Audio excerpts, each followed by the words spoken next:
사도행전을 기록한 누가는 우리가 앞에서 보았던 사도행전 1장과 2장에서 성령 강림으로 인한 예루살렘 초대교회의 설립 과정을 자세하게 기록해서 알려주었습니다. 그리고 오순절에 임하신 성령으로 인하여 나타났던 초대교회의 열매들을 2장 뒷부분에서 전해주었던 것을 우리가 살펴보았습니다.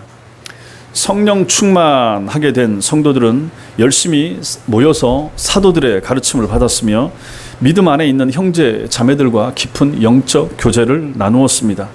또한 그들은 성전에 모여서 모임을 가진 후에 다시 각 가정에 또 모이고 식사를 하고 성만찬을 나누었다고 했습니다. 그리고 기도하고 찬미하는 일에도 최선을 다했던 사람들이 바로 그들입니다. 그런 그들의 모임을 주위에 있었던 불신자들이 칭찬을 했습니다. 그리고 주님께서 그 교회에 구원받는 사람을 날마다 더해 주셨다라고 했습니다. 더 많은 사람들이 회심하고 신자가 되어서 교회 안으로 들어가게 되었던 것입니다. 누가는 사도행전 2장 42절에서 사도들로 인해서 많은 기사와 표적이, 즉 기적이 나타났다 기록하고 있습니다. 이제 그는 이러한 표적, 기적 중에서 기적의 의미를 부여할 때 그것을 표적이라고 설명합니다. 그 표적 중에서 가장 대표적인 한 사건, 즉 나면서부터 앉은뱅이였던 거린을 고친 일을 여기 사도행전 3장 1에서 10절에서 기록하고 있습니다. 이 사건을 통해서 교회는 큰 부흥이 일어나게 되었으며 아울러 유대 당국자들의 박해를 불러오는 계기도 되는 것을 우리는 보게 될 것입니다. 오늘 이 말씀을 통해서 이 말씀을 살펴볼 때 성령께서 오늘도 여러분과 저에게 지혜와 명철과 믿음과 결단을 주시기를 바랍니다. 먼저 기적의 배경을 좀 볼 필요가 있습니다. 제9시 기도 시간은 오늘날 시간으로 오후 3시입니다. 오후 3시. 당시에 경건한 유대인들은 하루 3번, 오전 9시, 정오, 그리고 오후 3시에 하루 3번씩 예루살렘 성전을 찾아서 기도하는 삶을 살았다고 합니다. 베드로를 비롯한 예루살렘에 거주하는 그리스도인들은 이처럼 유대인들의 좋은 기도의 전통을 버리지 않고 정한 시간마다 성전에 올라가서 열심히 기도하는 일에 앞장섰습니다. 그리고 그들에게 기회가 닿는 대로 주위에 있었던 사람들에게 예수 그리스도에 대한 복음도 열심히 전했습니다. 이날 베드로와 요한이, 다른 제자들은 어디 갔는지 성경에 나와 있지 않습니다. 베드로와 요한 두 사람이 예루살렘 성전에 올라가는데 문이 여러 개 있습니다. 그 문 중에서 한 문을 통과하게 되는데 그 문의 이름이 미문, 아름다운 문, 미문이라 불리는 문을 이용해서 올라가고 있었습니다. 생전에 살아있을 때 그 문을 직접 목격했던 사람, 역사가 요세푸스가 있습니다. 그 사람에 의하면 그 문의 높이가 23m에 달했다. 엄청 큰 문이 되는 거죠. 그래서 그 문은 아름다울 뿐만 아니라 금과 은으로 입힌 황동으로 만들어진 이중문이어서 웅장하고 장엄하기 그지없는 문이었다. 이렇게 기록을 하고 있습니다. 바로 그 아름다운 문 앞에 태어날 때부터 앉은뱅이인 거린이 앉아서 구걸하고 있었던 것입니다. 그가 그곳을 구걸 장소로 택한 것은 미문은 성전 밖 이방인의 뜰에서 성전 안 첫 장소인 여인의 뜰로 통하는 출입구였기 때문에 평소 통행인이 가장 많은 곳이었을 것입니다. 그래서 거기 와서 앉아서 구걸했던 거죠. 우리도 마찬가지 아닙니까? 지하철이나 어디 지하상가나 그 밑에서 구걸하는 사람들 보면 사람들이 가장 많이 지나다니는 곳에 앉아서 구걸하게 되는 거죠. 2000년 전 이날도 이 거지도 거기 앉아서 사람이 많이 다니는 성전 안으로 들어가는 사람들이 가장 통행이 활발했던 곳 미문 앞에 앉아서 성전을 등지고 앞에 앉아서 사람들을 마주하면서 구걸하고 있었다는 것입니다. 이 사람의 나이가 사도행전 4장 22절에 보면 40세가량 됐다, 40세가 됐다 이렇게 기록하고 있습니다. 앉은뱅이인 그가 매일 그곳에 나와 있을 수 있었던 것은 가족이든지 친구든지 알 수 없지만 그를 아는 사람들이 그곳을 메어다가 데려다가 그 문 앞에 데려다 놓았다 그랬습니다. 분명한 것은 그들은 그 앉은뱅이를 성전 안으로 데리고 들어가서 하나님을 경배하도록 하기 위해서 한 것이 아니라 단지 미문 앞에 앉아서 구걸하도록 하기 위해서 그 친구들이 혹은 가족들이 그 안진뱅이를 날 때부터 40살 된 안진뱅이를 미문 앞에 데려다 놓고 구걸하게 했다라는 것입니다. 스스로의 힘으로는 성전 안으로 들어갈 수 없었던 선천성 안진뱅이인 그는 태어난 이래 40년 동안 성전 미문 안으로 들어가 보지 못한 사람입니다. 그런데 오늘 본문 8절 말씀에 보니까 여기에 반전이 나타나고 있다 하는 것을 보여줍니다. 7절 8절 같이 읽겠습니다. 시작. 오른손을 잡아 일으키니 발과 발목이 곧 힘을 얻고 뛰어서서 걸으며 그들과 함께 성전으로 들어가면서 걷기도 하고 뛰기도 하며 하나님을 찬송하니. 예, 대반전이 삶에 일어난 거죠. 40년 동안 한 번도 일어나 본 적이 없던 사람이 그가 일어났다. 이것은 물론이고 또 이 사람이 뛰어서 걸으면서 일어나자마자 걷고 뛰어서 찬송하면서 성전 안으로 사도들과 함께 들어가고 있다 하는 것을 오늘 말씀이 기록하고 있는 것입니다. 여러분 생각해 보십시오. 40년 동안 안진뱅이였다가 일어났다, 걸을 수 있다. 이 얼마나 큰 감격과 감사이겠습니까? 이 사람이 뛰면서 찬송한다. 한번 머리로 생각을 해보십시오. 이게 가능한가? 예. 근데 오늘 가능하다. 일어났었다. 그 일이 있었다라고 성경이 기록하고 있는 것입니다. 얼마나 큰 감격이 그에게 있었을까요? 이 일이 어떻게 가능했습니까? 도대체 이 사람에게 무슨 일이 있었던 것입니까? 어떻게 이런 일이 가능한 것입니까? 그 부분을 6절과 7절이 기록하고 있습니다. 6절을 같이 읽겠습니다. 6절 시작. 베드로가 이르되 은과 금은 내게 없거니와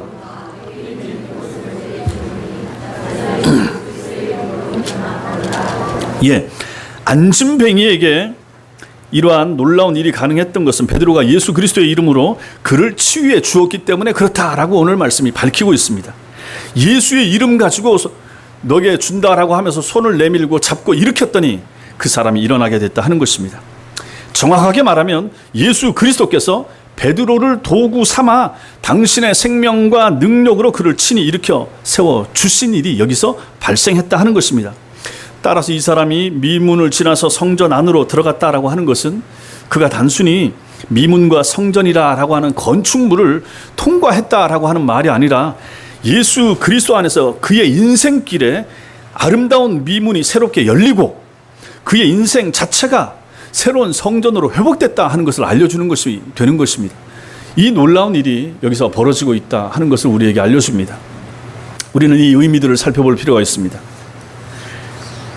3절에서 베드로와 요한이 성전에 들어가는 것을 그 안진뱅이 거린이 구걸하는 일에서 이 일이 오늘 이 사건이 일어나고 있습니다. 안진뱅이는 지나가는 사람들이 베드로와 요한이었기에 저 사람들이 유명한 사도들이구나. 그래서 그 두 사람에게 구걸하려고 한 것이 아니었습니다. 베드로와 요한을 그 사람이 몰랐을 확률이 훨씬 더 높습니다. 그는 단지 기계적으로 자기 앞을 지나가는 사람들에게 구걸해 왔던 것입니다. 여태까지 그래 왔습니다. 지난 세월 동안 그의 앞을 지나갔을 사람들 중에 절대 다수는 아마 그를 외면했을 것입니다. 오늘날 우리들도 지나가면서 구걸하는 사람에게 적선하고 가는 사람들이 별로 많지는 않습니다. 2000년 전이나 지금이나 그것은 별 차이가 없을 것입니다. 그런데 그날 베드로와 요한은 달랐습니다. 베드로와 요한이 이날만 기도하러 성전에 올라가지는 않았습니다. 반복되는 일이었을 텐데 이때 성령의 은혜를 받고 나서 성전에 올라가는 시점, 오늘 사도행전 3장에 나타나는 이때만은 달랐다 하는 것입니다. 지나갈 때마다 그 거지를 봤을 수 있습니다. 그 전에는 큰 생각 없이 지나갔을 수 있습니다. 그런데 오늘은 달랐다 하는 것입니다. 4절 말씀 3절 4절 같이 읽겠습니다. 3절 4절 시작. 그가 베드로와 요한이 성전에 들어가려 함을 보고 구걸하거늘 베드로가 요한과 더불어 주목하여 이르되 우리를 보라 하니. 예, 베드로와 요한은 안진뱅이 거린의 무의미한 단지 습관적인 구걸 행위를 그냥 지나치지 않았습니다. 그들은 안진뱅이 거린을 보고 그 앞에서 멈추어 섰습니다. 그리고 예수 그리스도의 이름으로 그에게 손을 내밀므로 그를 일으켜 세우게 되는 것입니다. 베드로와 요한이 거린 앞에 멈추었을 때 기적이 일어났다 하는 것입니다. 그들이 안진뱅이 앞에서 멈추지 않았다면 40년을 앉아서만 살아왔고 앞으로 남은 인생도 앉아서만 살아가야 했을 한 불쌍한 거린이 일어서고 걷고 뛰는 이러한 놀라운 기적의 역사는 결코 일어나지 않았을 것입니다.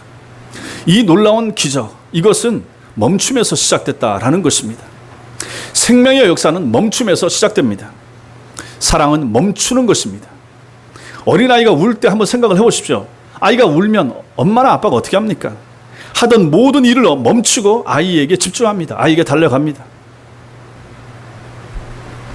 엄마가 하던 모든 일을 멈추고 어린아이를 향하는 것은 아이를 사랑하기 때문에 그러는 것입니다. 이것은 설명이 필요 없습니다. 하나님은 사랑이시고 사랑이신 하나님께서는 인간을 사랑하십니다. 그 하나님의 사랑이 구체적으로 나타난 대표적인 사건이 바로 예수님의 탄생입니다. 마태복음 1장 23절은 이 땅에 오신 예수님을 가리켜서 임마누엘이라 부르고 있습니다. 임마누엘의 뜻이 무엇입니까? 하나님께서 우리와 함께 계시다라는 뜻입니다. 2000년 전 인간의 모습으로 오신 예수님이 우리와 함께 하시기 위하여 이 땅에 강림하신 하나님이셨습니다. 예수님은 하나님이십니다. 즉 인간을 사랑하시는 하나님께서 하나님이시기를 잠시 멈추시고 인간이 되어 이 땅에 오셔서 인간을 구원하기 위한 제물이 되어 주신 것입니다. 그것이 바로 하나님의 멈춤이었습니다. 성자 예수께서 하나님이시기를 포기하시고 잠시 멈추시고 인간의 몸을 입고 이 땅에 오신 사건, 그것이 바로 성육신 사건이 되고 예수의 탄생이 된다 하는 것입니다. 그 하나님의 멈추심으로 인하여 우리가, 여러분과 제가 구원받고 하나님 나라를 상속받을 수 있는 자격을 얻게 되었다 하는 사실입니다.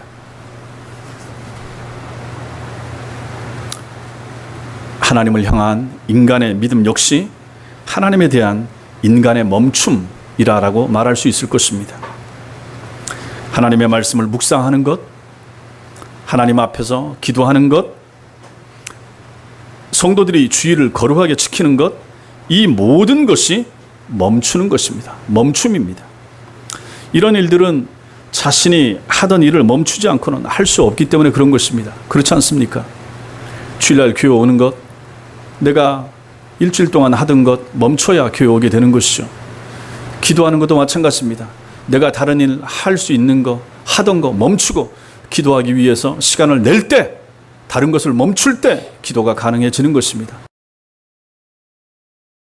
다른 책을 읽고 드라마를 보고 다른 것을 보고 하던 사람이 그것을 멈추고 내 서재로 가서 성경을 찾아서 꺼내서 펴서 읽을 때 하나님과 만나는 시간이 거기서 벌어지게 되는 것입니다. 멈출 때 그런 일들이 나타난다 하는 것입니다. 자신만을 위해서 질주하던 인간의 멈춤 없이는 하나님 사랑도 인간 사랑도 불가능한 것입니다. 자기 멈춤 없이는 성도로 살아가는 것 자체가 실제로는 불가능한 것입니다. 교회 오셔야죠. 기도하셔야죠. 찬송하셔야죠. 시간 내서 전도도 하셔야죠. 성경 읽으셔야죠.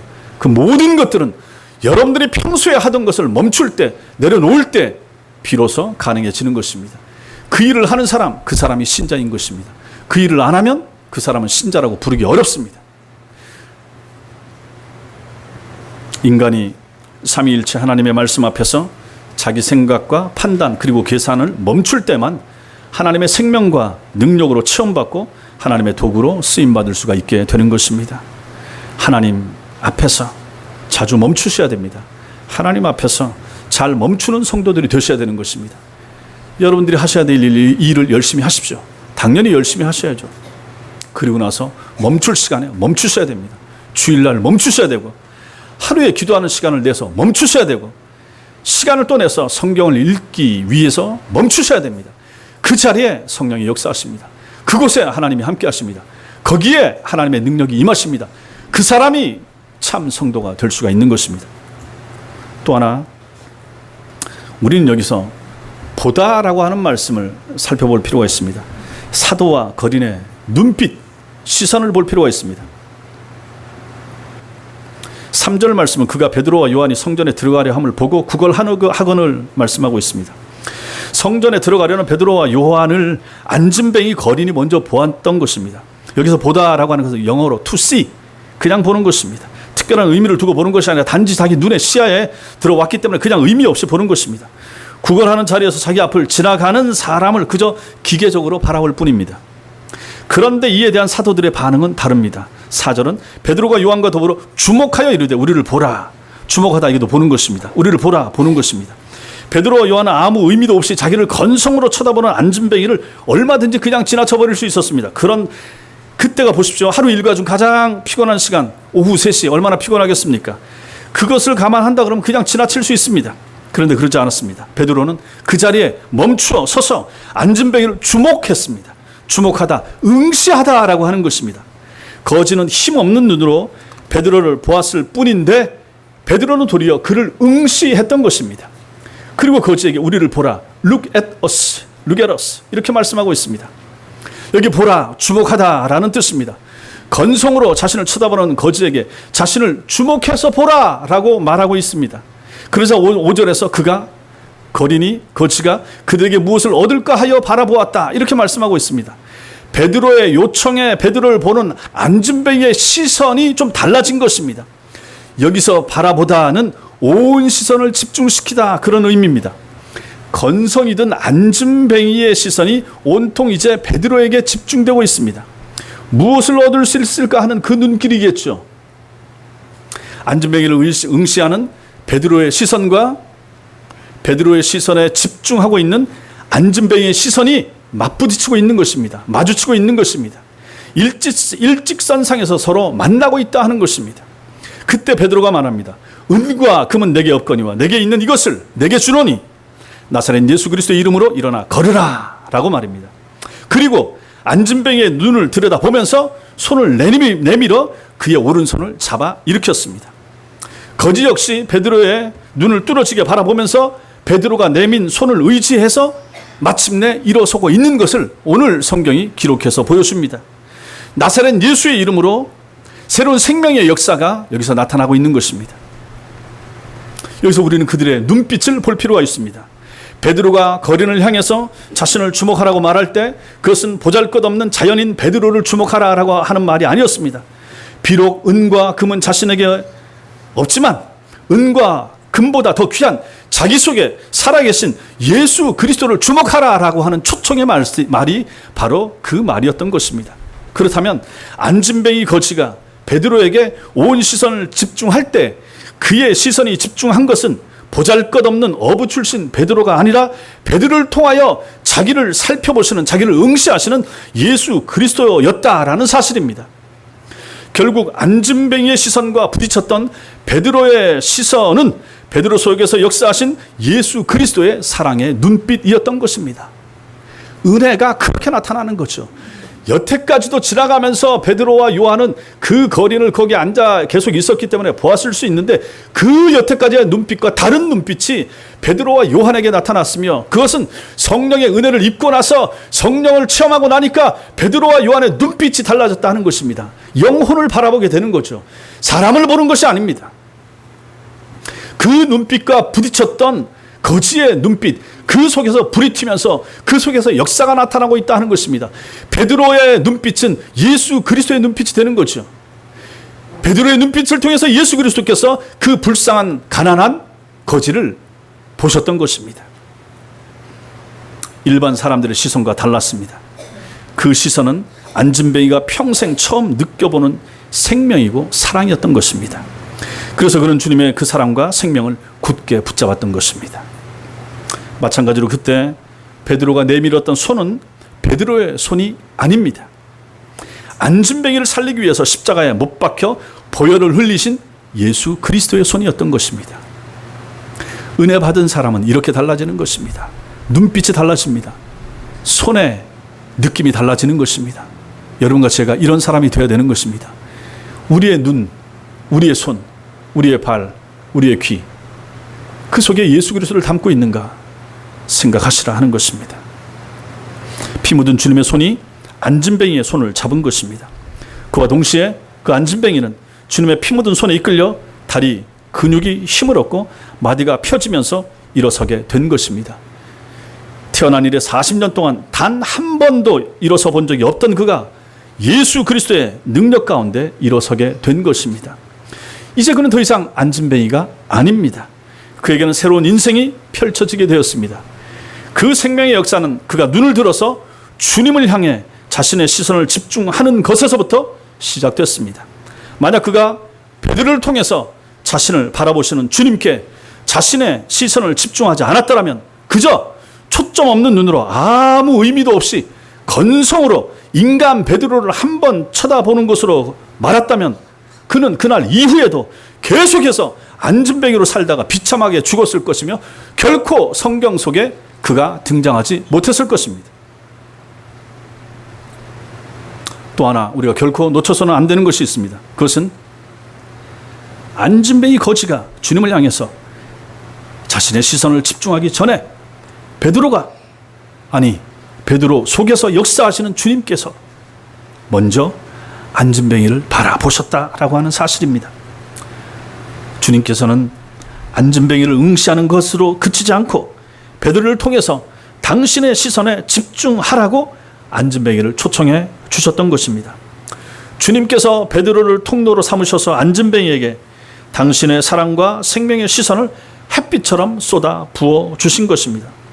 주님의 먼저 찾아오심, 먼저 사랑을 베푸심, 먼저 눈길을 주심, 먼저 손을 내미심이 있었기에 오늘 이 놀라운 기적이 있을 수가 있었던 것입니다. 이것이 바로 하나님의 사랑입니다. 하나님의 사랑은 먼저 행하시는 사랑입니다. 우리는 먼저 보지 못합니다. 우리는 먼저 손 내밀지 않습니다. 우리 장로교 신학은 결코 인간 편에서 하늘을 향하여 손을 내밀지 않습니다. 하나님 편에서 하셔야 됩니다. 주께서 먼저 오셔야 됩니다. 그럴 때 역사가 나타나는 것입니다. 그러므로 믿음이란 인간을 향한 주님의 시선에 우리의 시선을 맞추는 것입니다. 눈이 맞아야 역사가 벌어지는 것입니다. 삼위일체 하나님의 시선과 인간의 시선이 만나는 곳에 하나님에 의한 새 생명의 역사가 일어나게 되는 것입니다. 성도 여러분, 지금 여러분의 눈길은 무엇을 향하고 있습니까? 여러분이 집중해서 보고자 하는 것은 무엇입니까? 여러분이 내일부터 세상으로 나가서 사시면서 보고자 하는 것, 보셔야만 되는 것, 보려고 애쓰는 것 무엇입니까? 우리 자녀들에게 비전을 가지라고 말하면서 권하는 것은 도대체 무엇입니까? 무엇을 보라고 말하십니까? 누구를 보라고 말하십니까? 어떤 자리를 쳐다보라고 말합니까? 어떤 사람을 모델로 삼아서 보라고 말하고 계시는 것입니까? 바르게 가르치셔야 됩니다. 여러분 자신이 바르게 보셔야 됩니다. 먼저 볼 것이 있고 나중 볼 것이 있습니다. 가치 있는 것이 있고 가치가 덜한 것이 있습니다. 무엇을 보시겠습니까? 영원한 것을 보셔야 됩니다. 영원한 가치가 있는 것을 보셔야 됩니다. 우리를 위해서 역사하신 하나님의 일하심을 보실 수 있어야 됩니다. 이 땅에 교회를 세우셔서 당신 나라의 일을 확장해 가시는 하나님의 일하심을 볼 수 있는 그런 믿음의 눈이 여러분과 저에게 있으셔야 되는 것입니다. 여러분을 생업의 현장에서 삶의 현장에 보내셔서 파송하셔서 일하게 하시는, 그래서 그곳을 선교의 현장으로 삼으시고자 하시는 하나님의 역사하심을 볼 수 있는 눈, 그 눈이 여러분과 저에게 필요한 것입니다. 그 사람은 물질에 얽매이지 않습니다. 그 사람은 그저 먹고 살기 위해서 허덕허덕거리면서 세상 사람들과 똑같은 방식으로 똑같이 욕하면서 똑같이 다투면서 똑같이 사기치면서 똑같이 남을 짓밟으면서 올라가고자 하는 그런 삶을 결코 살지 않을 것입니다. 다른 것을 본 사람입니다. 본 것이 달라요. 본 것이 다릅니다. 그래서 우리가 아이들을 해외로 보내는 거 아니겠습니까? 더 많은 것을 보라고.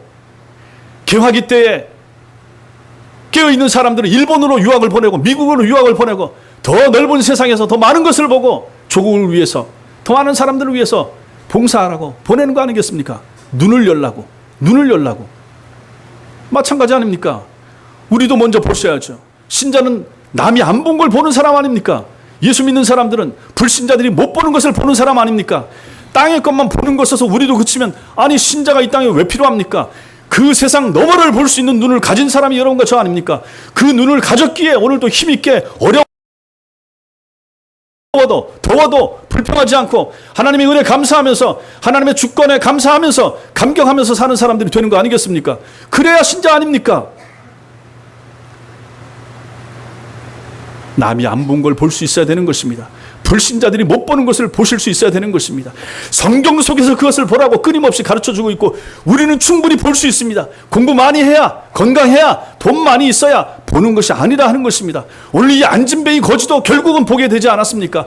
미천했던 베드로와 요한도 보고 있지 않습니까? 우리는 충분히 볼 수 있는 사람들입니다. 그렇게 보라라고 하나님께서 우리를 부르셨습니다. 눈을 여셔야 되는 것입니다.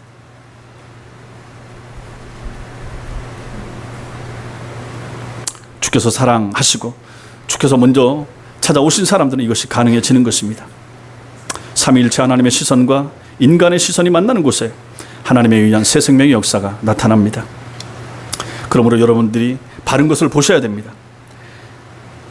가치 있는 것을 보셔야 됩니다. 세밀하게 우리의 삶을 돌보시는 하나님의 은혜, 은총을 볼 수 있어야 됩니다. 이런 은혜가 여러분과 저에게 있게 되길 바랍니다. 안진뱅이 거린이 눈을 들어서 베드로를 통한 예수 그리스도의 시선에 응답함으로 걸을 수 있게 된 직후 그가 맨 처음으로 한 일이 무엇입니까? 성전 안으로 찬양하며 뛰어 들어간 것입니다. 무수한 사람들이 모두 들어갈 수 있었고 들어갔지만 오직 한 사람 안진뱅이 거린은 그 안으로 들어갈 수가 없었습니다.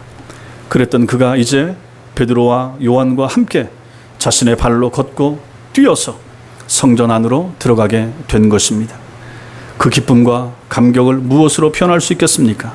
그러나 그가 성전 안으로 들어가기 위해서는 반드시 먼저 해야 할 일이 있었습니다. 그것은 미문을 통과하는 것입니다. 안진뱅이에게 있어서 절망과 눈물의 문이었던 미문을, 왜냐하면 한 번도 들어간 적이 없거든요. 그 문을 넘어갈 필요가 없었고 오히려 그 문 앞에서 많은 사람들이 지나갈 때 구걸해야 됐었기 때문에 그 문이 자기에게 그런 의미가 있었지 다른 의미가 없었다 하는 것입니다. 근데 그 문을 자기 발로 걸어서 통과하게 된 것입니다. 이제 그에게 있어서 그 문은 진짜로 아름다운 문이 된 것입니다. 이름은 아름다운 문이었었는데 그 사람에게 있어서는 의미가 없는 문이었죠. 다른 사람은 아름답다 웅장하다 했는데 자기에는 그것이 의미가 없었습니다. 그저 그 아름답고 웅장한 문으로 사람들이 지나가길 바라고 많이 지나가고 그 중에 몇 사람이라고도 적선해 주기를 바라는 그런 마음 가지고 그 앞에 있었지 미문이든지 무슨 문이든지 자기한테는 의미가 없었습니다. 그런데 이 사람이 이제 그 문을 통과함으로 말미암아 그 문이 진짜로 아름다운 문이 되게 된 것입니다. 그것은 단지 미문이란 이름의 아름다운 건축물을 이 사람이 통과했다 하는 의미가 아닙니다. 그가 미문을 통과했다라고 하는 것은 이제 이 안진뱅이 앞에 새롭고 아름다운 진짜로 아름다운 인생의 문이 활짝 열렸다 하는 것을 의미해 주는 것입니다. 예수 만나면 아름다워집니다. 예수 만나면 아름다운 인생이 펼쳐지는 것입니다. 여태까지 추하고 더럽고 냄새나는 인생이 예수 그리스도를 만나고 그 문을 통과하게 되면 이제 우리의 인생은 아름다운 문, 아름다운 길이 열리게 된다 하는 사실을 믿으시기 바랍니다. 생각해 보십시오. 평생 안진뱅이 거지에 지나지 않았던 그가 그리스도 안에서 벌떡 일어선 이후 그리스도 안에서 펼쳐진 그의 인생이 얼마나 아름다웠겠습니까? 우리의 눈을 들어서 우리를 응시하고 계시는 하나님과 시선이 마주치는 것으로부터 안진뱅이와 같이 비천한 우리의 인생은 비로소 아름다운 미문을 통과할 수 있게 되는 것입니다. 인생의 진정한 아름다움이 거기에서부터 시작된다 하는 말입니다. 여러분도 아름답고 복된 인생을 원하십니까? 원치 않을 사람 아무도 없죠. 그럼 어떻게 하셔야 됩니까? 예수 그리스도를 만나셔야 됩니다. 예수를 만나야 합니다. 예수를 만나면 인생이 달라집니다. 예수를 만나면 아름다운 문이 열립니다. 예수와 동행하셔야 됩니다. 예수님과 동행하면 전혀 새로운 삶이 시작될 것입니다. 이런 은혜가 여러분 모두에게 있게 되길 바랍니다. 사랑하는 성도 여러분, 우리 주님께서는 마태복음 6장에서 땅으로부터 시선을 떼지 못하는 인간들을 향해서 눈을 들어 공중을 나는 새를 보라 이렇게 말씀하셨습니다. 그것은 단순히 하늘을 날아가는 새를 감상하라, 새가 얼마나 잘 나느냐, 저 새 종류가 무엇이냐, 그것을 말씀하시는 것이 결코 아닙니다. 심지도 않고 거두지도 않고 창고에 모아들이지도 않는 새들을 친히 먹이시고 기르시고 보호하시고 책임져 주시는 그 새를 키우시고 그 새를 기르시는 그 하나님을 좀 보라 라고 하는 그러한 촉구의 말씀이 되는 것입니다. 그 하나님이 바로 우리 하나님이심을 깨달으라 라고 하는 말씀이 되는 것입니다. 그 하나님이 너의 하나님이다. 저 참새를 키우시고 저 들풀을 키우시는 그 하나님이 바로 너의 하나님이시다. 폭염이든지 태풍이든지 온 세상을 주관하시고 움직여 가시는 그 하나님을 네가 좀 보라. 눈을 들어라. 하늘을 봐라. 그 하나님을 의식해라 라고 주께서 우리에게 말씀하고 계시다라는 것입니다. 그 하나님 아버지와 시선을 맞추라 라고 하는 것입니다. 땅이 어렵다고, 땅이 힘들다고, 땅이 버겁다고, 땅에 있는 사람들 찾아다니고 그 사람들 눈 맞추고 그 사람들에게 비유를 맞추고 그 사람들을 좋게 하기 위해서 애를 쓰고 불쌍한 눈으로 그들을 쳐다보고 그런 거 하지 말고 눈을 들어 당당하게 신자답게 하늘을 보라, 위를 보라, 하나님과 눈을 맞추라. 주께서 우리에게 이렇게 권면하고 계시다라고 하는 것입니다. 그 눈 맞춤이 무엇입니까? 믿음입니다. 믿음이 필요한 것입니다. 믿음의 눈을 뜨시라 하는 것입니다. 세상을 바로 보지 말고 세상 보고 졸장보가 되지 말고 세상 보고 약자가 되지 말고 비겁자가 되지 말고 하나님을 쳐다보고 위를 보고 하나님과 눈 맞추고 믿음 안에서 신자가 되고 강한 자가 되고 용맹한 자가 되라. 주께서 우리에게 이렇게 권면하시는 것입니다. 인생의 미문은 땅의 것이나 옆에 있는 것에 의해서가 아니라 오직 위로부터 하나님께서 내려주시는 하나님의 생명과 하나님의 사랑에 의해서만 열려진다라고 하는 사실을 여러분이 꼭 믿으셔야 되는 것입니다. 우리 모두 세상의 것과 자기 욕망, 자기 감정에만 집착하느라 우리와 함께 계시는 삼위일체 하나님을 보지 못한 채 성전 미문 앞에 거지처럼 영적 안진뱅이, 영적 거린으로 만약 살아왔다 그러면 그 삶을 회개하셔야 됩니다. 신자는 그렇게 살 사람들이 아닙니다. 돈이 없어도 상관없습니다. 많이 못 배도 상관없습니다. 건강하지 못해도 상관없습니다. 우리가 하나님의 사랑에 거하면 하나님의 사랑을 확인하기만 하면 우리는 당당할 수 있습니다. 우리는 놀라운 하나님의 사람들입니다. 예수께서 당신의 핏값을 주고 사내실 만큼 그렇게 존귀한 존재가 바로 여러분과 저라라고 하는 얘기입니다. 가지지 못한 것 때문에 부족한 여러 가지 생각하면서 그냥 기죽지 말고 그렇게 살아서는 안 된다 하는 것을 오늘 말씀이 우리에게 보여주고 있는 것입니다. 강하셔야 됩니다. 담대하셔야 됩니다. 본문의 안진뱅이 거지가 바로 우리 자신의 모습이라 하는 것도 여러분들이 아셔야 됩니다. 내가 바로 안진뱅이 거지와 같았구나.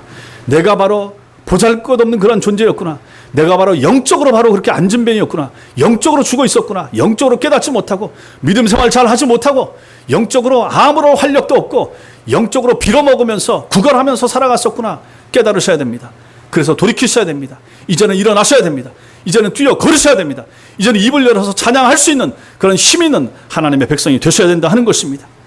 우리 가운데 오셔서 우리를 응시하고 계시는 주님을 향해서 눈을 드셔야 됩니다.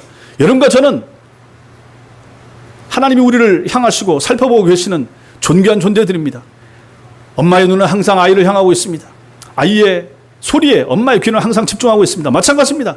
여러분과 저도 하나님 앞에 영적으로 그런 존재들인 것입니다. 하나님 우리를 보십니다. 우리의 소리에 귀를 기울이고 계십니다. 우리 성도가 무슨 기도를 하는지, 어떤 형편 때문에 앞에 나오는지, 어떤 어려움 때문에 외치는지 주께서 늘 듣고 싶어 하십니다. 기도하셔야 됩니다. 교회로 오셔야 됩니다. 예배생활 잘 하셔야 됩니다. 눈을 드셔야 됩니다. 땅을 그만 보시고 덜 보시고 위를 볼 수 있어야 됩니다. 성경을 펴셔야 됩니다. 성경을 통해서 하나님과 눈을 맞추셔야 됩니다. 성경의 활자는 하나님의 눈입니다. 그 눈이 내 눈에 들어와야 되고 그 활자가 내 가슴에 심겨져야 됩니다. 그 활자가 내 영혼에 새겨져야 됩니다. 그 활자가 어려울 때 나로 하여금 살게 하는 힘과 능력이 되기 때문에 그런 것입니다. 하나님의 시선에 우리의 시선을 고정하셔야 됩니다. 그리고 그분의 이름으로 일어나서 그분께서 우리 앞에 활짝 열어두신 생명의 미문, 진리의 미문으로 다 함께 들어갈 수 있는 그러한 성도들이 되셔야 되는 것입니다.